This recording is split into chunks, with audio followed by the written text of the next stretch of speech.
귀향을 하고 싶지만 일자리나 주거 문제 등 현실적인 벽에 막히는 경우가 많습니다.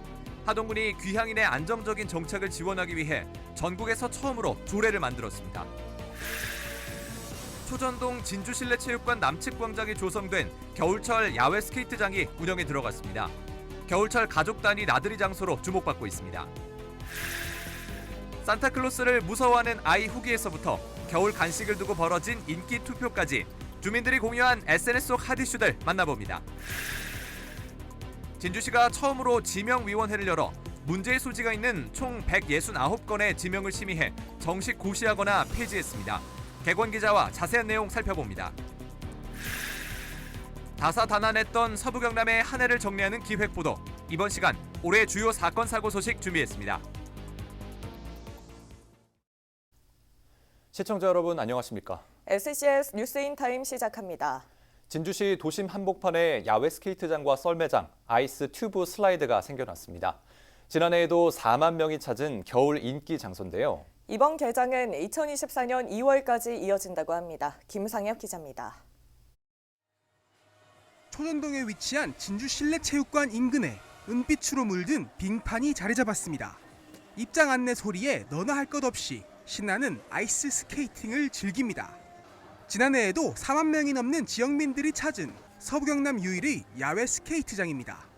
도심 속에 마련된 겨울 스포츠 공간에 지역민들도 기대감을 드러냅니다. 진주에는 원래 스케이트장이 없었고, 그리고 그런 걸 하려면 다른 데 가서 해야 되는데 여기 생기니까 너무 가깝고 편해서 좋아요. 첫날 운영 시작에 앞서 지역민들이 함께한 야외 스케이트장 개장식이 열렸습니다. 이와 함께 경남 피겨 대표팀인 팀 주얼스의 아름다운 공연도 펼쳐졌습니다. 꿈나무 학생 선수들도 진주 스케이트장을 통해 같은 꿈을 좇는 친구를 찾았으면 하는 바람입니다. 진주에서는 동계 종목을 접하기 어려웠는데 이렇게라도 야외 빙상장이 생겨서 경험하기 좋을 것 같습니다. 진주도 김해 실내 아이스링크처럼 실내 아이스링크가 생기면 좋을 것 같습니다. 그래서 진주에서 많은 꿈나무 선수들이 생기면 좋을 것 같습니다. 평일은 오전 10시부터 오후 5시 반까지, 주말엔 2회차가 추가돼 오후 8시까지 운영되고 진주시 통합 예약 시스템에서 운영 시간별로 예매가 가능합니다. 장갑을 제외한 모든 장비 대여료가 포함된 저렴한 가격으로 1시간 10분 동안 신나는 겨울을 만끽할 수 있습니다. 작년에 약 한 4만 명이 넘게 다녀가셨는데요. 올해도 아마 이 날씨가 추운 거 보니까 우리 어린이들 더 많이 아마 오지 않을까 그렇게 기대를 하고 있습니다. 많은 우리 진주의 어린이들 오셔서 즐겁게 놀고 가시기 바랍니다. 지난 21일 개장한 진주의 겨울 놀이터, 야외 스케이트장과 썰매장, 아이스 튜브 슬라이드. 오는 2024년 2월 25일 일요일까지 누구나 즐길 수 있습니다. SCS 김상엽입니다. 경남도 특별사법경찰이 차량 불법 도장 작업을 벌여온 자동차 정비업체 18곳을 적발했습니다. 이번에 적발된 업체들은 무등록 상태에서 불법 도장 작업을 이어왔으며 도장에 쓰인 페인트와 신어 등 유해 물질을 그대로 배출해온 것으로 드러났습니다. 이들 업체는 사업장 주변에 CCTV를 설치하고 출입문을 봉쇄하거나 주간엔 자동차 광택 작업을 하고 야간에만 불법 도장 작업을 하는 꼼수로 단속을 피해왔습니다. 18개 업체 중 5개 업체는 기소 의견으로 검찰 송치됐으며 나머지 업체에 대한 수사가 진행 중입니다. 도특사경은 자동차 관리법과 대기환경보전법 등 법률 위반 사항을 모두 적용해 무관용 원칙으로 수사를 진행한다는 방침입니다. 함양군이 올해 1월부터 운영해온 생활민원 기동 처리반이 운영 1년간 생활 불편 861건을 처리했다고 밝혔습니다. 홀로 사는 어르신들의 생활 민원과 주민 편의를 위해 운영 중인 생활 민원 기동 처리반은 가구당 재료비 10만 원 범위에서 전등, 수도꼭지, 보일러 부속품 등의 교체 수리를 비롯한 각종 생활 불편 사항을 처리해 오고 있습니다. 군은 내년부터 전기 설비 전량 교체가 필요한 가구나 생활 불편 신고를 하지 못했던 가구들을 먼저 방문하는 읍면별 집중 점검제를 추가 도입할 계획입니다. 고향을 떠난 사람이라면 언젠가는 돌아가고 싶다라는 생각을 하게 되는데요. 하지만 막상 돌아가려 해도 일자리나 주거 문제로 고민이 되는 것이 사실입니다. 하동군이 귀향인의 안정적인 정착을 지원하기 위해 전국에서 처음으로 조례를 만들었습니다. 강진성 기자의 보도입니다. 6.25 전쟁 이후 1955년부터 1964년까지 태어난 세대를 일컫는 베이비 부머. 올해까지 대부분 정년을 맞아 은퇴하게 됩니다. 학업과 직장 때문에 고향을 떠났던 이들을 다시 맞이하기 위해 하동군이 나섰습니다. 전국에서 처음으로 귀향인을 위한 특별 지원 조례가 지난 14일 하동군 의회에서 통과됐습니다. 우리나라 베이비 부머 인구는 780만 명. 한 대학 교수의 조사에 따르면 베이비 부머의 절반 이상이 지금 사는 곳을 떠나 중소도시 또는 농촌에 이주를 희망하는 것으로 나타났습니다. 이 가운데 20%는 구체적인 이주 계획까지 세운 것으로 조사됐습니다. 하동군은 이곳에서 태어나 10년 이상 지낸 뒤 타 지역에서 5년 이상 살다가 고향으로 돌아온 경우 귀향인으로 정의했습니다. 하동군 귀향인 조례는 인구 감소와 고령화가 진행되는 추세 속에서 베이비 부머 세대의 은퇴 시기에 맞추어서 기존의 기농인, 기촌인뿐만 아니라 귀향인의 안정적인 고향 정착이 필요한 사항을 규정함으로써 인구 감소 위기에 대응하고 지역 활력을 도모하기 위해서 제정되었습니다. 조례는 귀향인이 집을 짓거나 수리를 할 경우 지원하고 농지 구입이나 임대 시에도 도움을 주는 내용을 담고 있습니다. 정착 장려금과 취업 알선은 물론 5가구 이상 집단 이주할 경우 기반시설 비용 일부도 지원합니다. 여기에 5년마다 종합계획을 수립해 정주 여건과 생활 기반을 조성하기로 했습니다. 하동군은 적극적인 기농기촌 정책과 함께 이번 귀향인 지원 조례로 지방 소멸을 대응해 나가기로 했습니다. SCS 강지성입니다.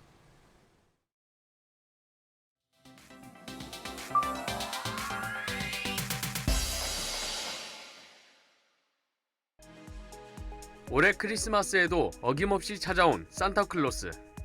빨간 옷차림에 선물 보따리를 맨 채 굴뚝 대신 냉장고 문에 매달려 있는데요. 크리스마스 트리를 살지 고민하다가 산타 장식이 귀여워 보여 구입해봤다는 글쓰니. 그런데 정작 아이는 산타가 아닌 도둑처럼 보인다며 무서워했다는 후기를 남겼습니다. 누리꾼들은 대체로 재밌는 에피소드란 반응을 보였는데요. 불이 꺼졌을 때 보면 놀랄 수도 있겠다거나 산타를 무서워하는 아이들이 일부 있는 것 같다는 댓글도 있었습니다. 기다란 나무 줄기들 뒤로 폭포가 보입니다. 바위엔 눈이 앉아 있는데요. 눈구경을 하고 싶어 함양 용추 폭포를 찾았다는 글쓰니 계곡과 산자락 등 풍경 사진 여러 장을 공유했습니다.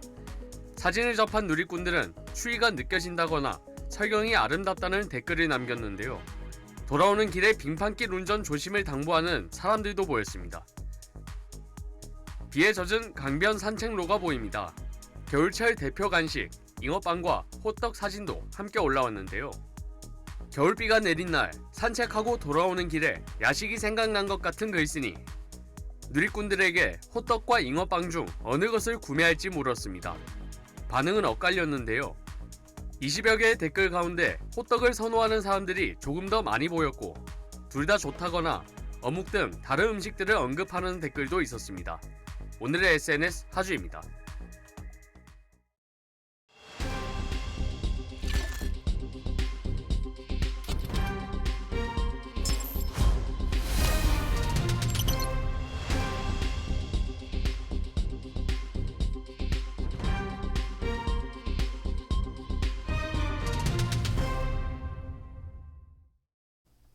서부 경남 한 해를 정리하는 기획보도. 이번 시간은 사건 사고 소식 준비했습니다. 허준원 기자입니다. 올해 서부 경남의 큰 이슈 가운데 하나인 아동학대. 진주에서는 한 장애전담 어린이집에서 수백 회에 걸친 학대 사실이 드러나 지역사회가 충격에 빠졌습니다. 재판부는 원아 15명을 학대한 보육교사 6명에게 모두 징역형을 선고했는데 학대 횟수가 비교적 적은 2명에게 집행유예가 내려졌습니다. 검찰과 일부 보육교사 양측에서 모두 항소장을 제출한 것으로 알려졌습니다. 그보다 앞선 3월에는 사천의 한 어린이집에서도 아동학대 의심 사례가 나타났습니다. 아이의 몸에서 계속 상처가 발견되자 이를 이상하게 여긴 학부모가 CCTV를 확인하면서 학대 정황이 드러난 겁니다. 당시 어린이집 측은 해당 교사가 더 이상 근무하지 않는다고 밝혔고 검찰은 해당 사건을 아동 보호 사건으로 가정법원에 넘겼습니다. 하동군 화기면에서 대형 산불이 발생해 축구장 약 130개 넓이를 불태우기도 했습니다. 가파른 산세에 기상도 좋지 않아 진화에 많은 어려움을 겪었던 산불입니다. 화재 발생 이틀 차에 비가 내려 진화에 큰 도움을 줬지만 야간 진화 작업 도중 산불 예방 진화대원 1명이 심정지 증세로 쓰러져 숨지는 등 안타까운 피해가 있었습니다. 묻지마 폭행으로 전국적인 공분을 사는 일이 진주의 한 편의점에서 일어나기도 했습니다. 당시 가해자는 페미니스트는 맞아야 한다며 짧은 머리의 피해자를 폭행했고 이를 말리던 50대 남성을 플라스틱 의자로 내려치는 등 범행을 저질렀습니다. 가해자의 신상을 공개해야 한다는 국민 동의 청원이 올라오기도 했는데 5만 명 이상의 국민들이 이에 동의한 것으로 알려졌습니다. 산청의 한 학교 기숙사에서는 2, 3학년 선배들이 1학년 후배를 집단 폭행하는 사건이 벌어졌습니다. 폭행 사실은 피해 학생의 부모가 몸 곳곳에 생긴 상처와 멍을 보고 경찰에 신고하면서 드러났습니다. 가해 학생들은 말투가 건방지다는 이유로 폭행을 가한 것으로 알려졌으며 1시간 넘게 이어진 구타에 피해 학생은 전치 3주 진단을 받았습니다. 사천의 한 아파트에서는 20대 남성이 여성을 흉기로 위협하다 인질로 잡고 경찰과 대치하는 인질극이 벌어지기도 했습니다. 사건은 수시간에 걸친 대치 끝에 가해자가 아파트 화단에 설치된 매트로 뛰어내리면서 마무리됐습니다. 이후 두 사람은 각각 다른 병원으로 이송됐는데 모두 생명에 지장은 없는 것으로 알려졌습니다. 진주에서는 지난 10월 한국인 남편이 외국인 아내의 목숨을 빼앗는 사건이 일어났습니다. 유가족과 지역 여성단체는 이주 여성에 대한 극단적 폭력이 반복돼서는 안 된다며 엄벌과 대책 마련을 촉구하기도 했습니다. 가해자인 남편은 법원에 혐의는 인정하지만 심리적인 문제가 있었다며 정신감정을 신청했습니다. 터미널에 주차된 시외버스를 훔쳐 도심을 질주하는 황당한 사건도 있었습니다. 버스 기사들은 일반인이 제대로 조작하기도 어려운 버스를 훔쳤다는 사실에 충격을 금치 못했습니다. 용의자 A씨는 실제로 대형 면허를 소지한 것으로 알려졌으며 경찰은 A씨가 당시 술을 마시거나 약을 먹지는 않은 것으로 파악했습니다. SCS 허준원입니다.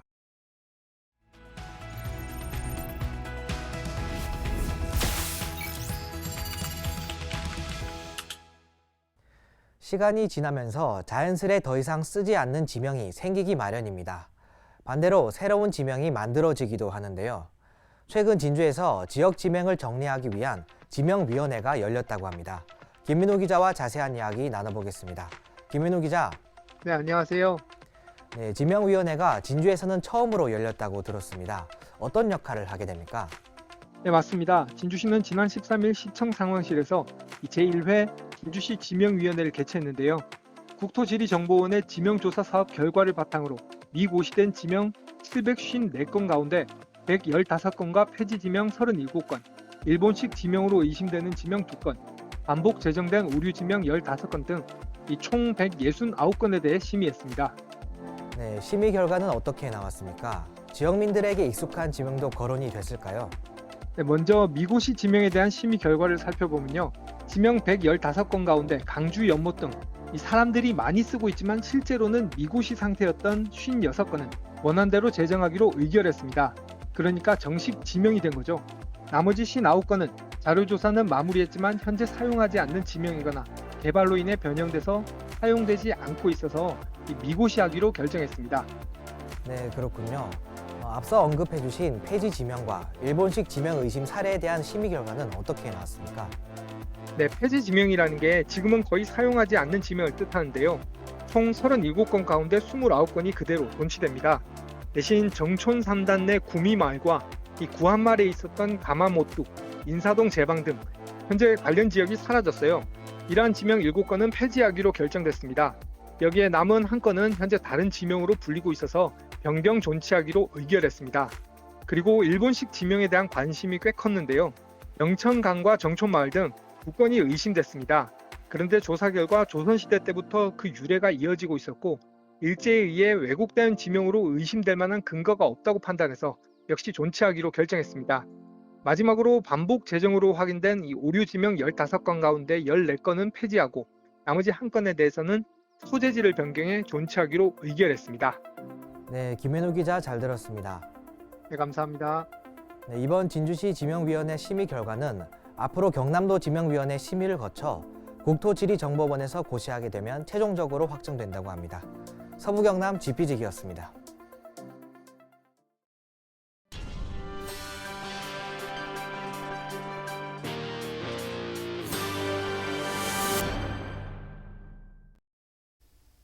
한국남동발전 삼천포 발전본부 제32대 본부장에 조원균 본부장이 취임했습니다.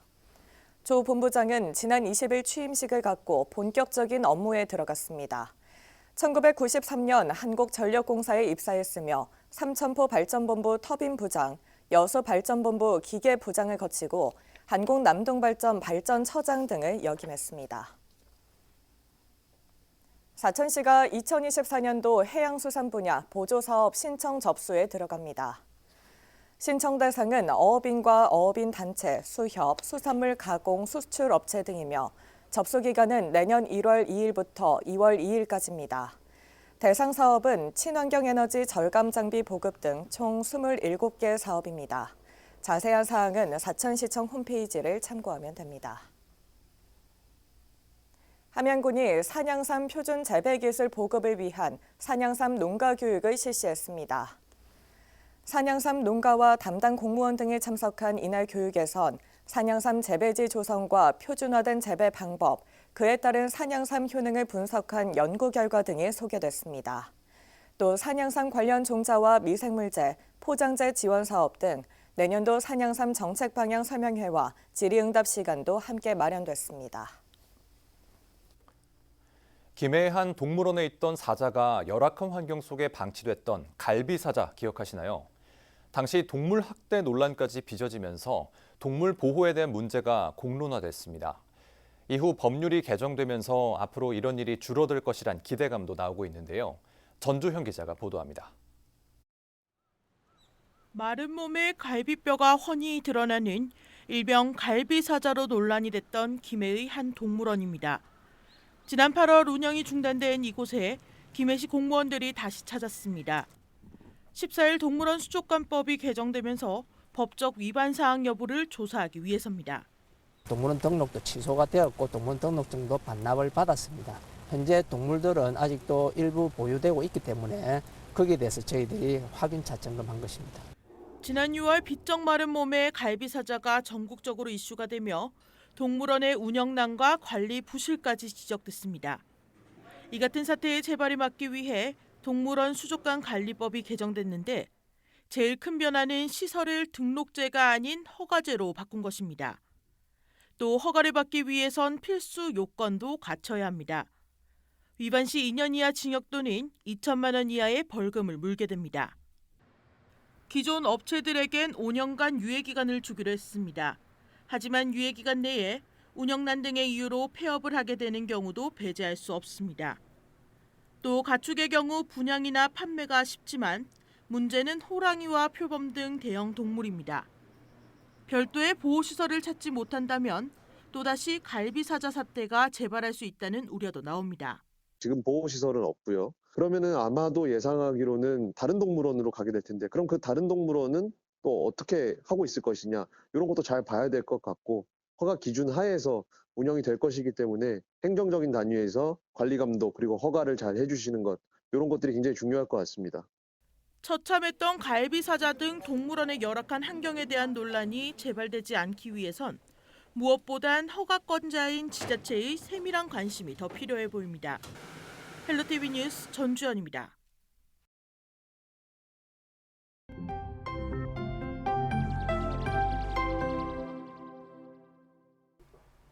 안녕하십니까. 서정인 의원입니다. 진주는 역사도시입니다. 우리는 임진왜란에 너무 함몰되어서 진주 초기 역사 연구에 너무 소홀하지 않았나 하는 생각이 듭니다. 1994년에 편찬된 진주시사 삼국가야시대를 보면 진주가 고령가야로 추측되고 삼국시대 후기에는 백제의 영역 안에서 거열성으로 불리어지다가 신라에 병합되었다고 기술되어 있습니다. 그러나 유물로 역사를 연구하는 고고학의 입장에서 보면 진주가 고령가야일 가능성은 전혀 없다고 합니다. 그리고 백제 거열성은 진주가 아니라 거창이라는 설이 더 힘을 얻고 있습니다. 지금 시에서는 진주시사 편찬 사업이 새로 진행되고 있습니다. 이 부분을 잘 정립해서 새로 발간되는 진주시사에서는 더 정확한 역사가 기록될 수 있도록 해야 할 것입니다.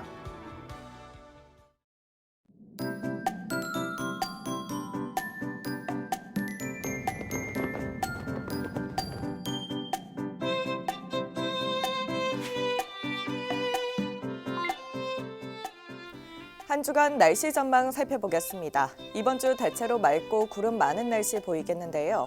아침 저녁으로 영하권의 추위가 계속되겠으니 건강 관리에 유의하시기 바랍니다. 이어서 자세한 지역별 날씨 살펴보겠습니다. 서부 경남 지역 대체로 종일 맑겠는데요. 일교차는 크게 벌어지겠습니다. 전국적으로도 대체로 비 소식 없이 맑고 구름 많겠는데요. 중부와 전라권은 아침 저녁으로 영하권의 날씨를 보이겠습니다. 남해 동부 앞바다도 종일 맑고 구름 많겠는데요. 물결은 비교적 잔잔하겠고 바람은 약간 강하게 불겠습니다. 이어서 삼천포 기준 조석표 살펴보겠습니다. 물때는 6물, 만조 시각은 저녁 8시 44분, 간조 시각은 오후 2시 47분 예상됩니다. 사천공항 날씨 정보입니다. 화요일 오전 9시 기준 맑겠는데요. 우리 지역에서 서울 김포로 가는 첫 번째 항공편은 오전 10시 55분 예정돼 있습니다. 자세한 내용은 사천공항 홈페이지에서 확인하시기 바랍니다. 이어서 삼천포 여객 운항 정보입니다. 제주도에서 삼천포로 가는 배는 오후 2시에 출발하겠습니다.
저희가 준비한 소식은 여기까지입니다. 즐거운 성탄절, 따뜻한 연말 되시길 바랍니다. 시청해주신 여러분 고맙습니다.